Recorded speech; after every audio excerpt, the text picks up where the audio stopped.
nandito yung 222 pages, may mga vacant pages. I really don't know kung paano lumabas na may figure na pagdating sa GAA. Okay, thank you po. Mr. President, sir, what's your comment on this particular issue?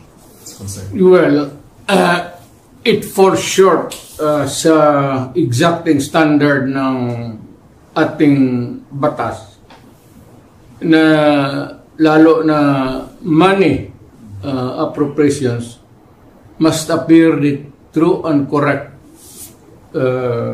value kung anong gusto mong what would be the application for the money for public money. Pagka ganon, there's something terribly wrong. And as a matter of fact, I would say, kung may mga blanco yan lumusot, that is not a valid legislation. Kung nasa batas na yan, lumabas na yan ng blanco-blanco, either it could be filled up before or after sa Congress, pagka ganon, what must be submitted is the true and correct figure coming out as prepared by the budget submitted to Congress for appropriation. Pagkaputol-putol yan o may kulang, that is not a valid budget for implementation as law. It's not only inaccurate, but I think the budget is in totality invalid. Hindi na pwede mag-blanco-blanco dyan sa pera ng tao. Ano ka man. It's people's money. Maglagay ka ng mga mga provisions, but without the true and correct items or money that would be appropriated by Congress, by the people owning the money. So everything must be explained clear, patent, without doubt na itong pera na ito para ito sa ganito. Itong para na ito para sa eskwelahan, ito para sa agriculture. But you do not leave any item there vacant. Itong pera na ito blanco to be filled up later on. That is not allowed by law. And that budget is already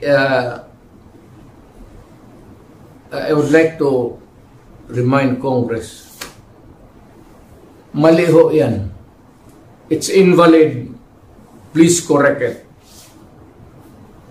Or recall the budget and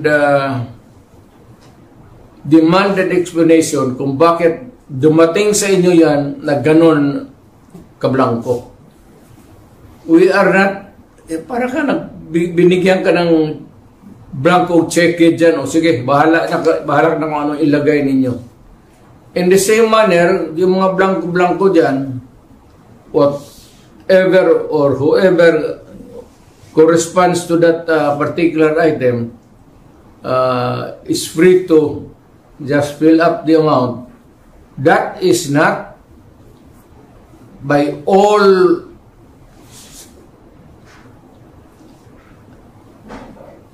commandments of the law, that cannot be valid, invalid, unenforceable, and kung na-implement na, it must be corrected and the money returned if already spent or corrected.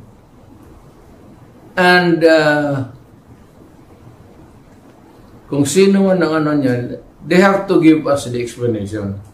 Otherwise, sabihin ko sa mga Pilipino, huwag na kayo magbayad ng buwis ninyo. Ganun lang naman, pinagsasaya nito mga kumang na to, puro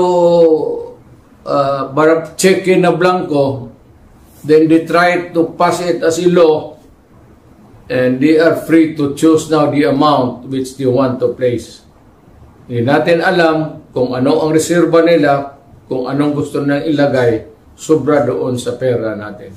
It could be that the money is in the hands of the government now, or future appropriations, or reserva ba ito. If it does not clear anything, then that is invalid and not correct.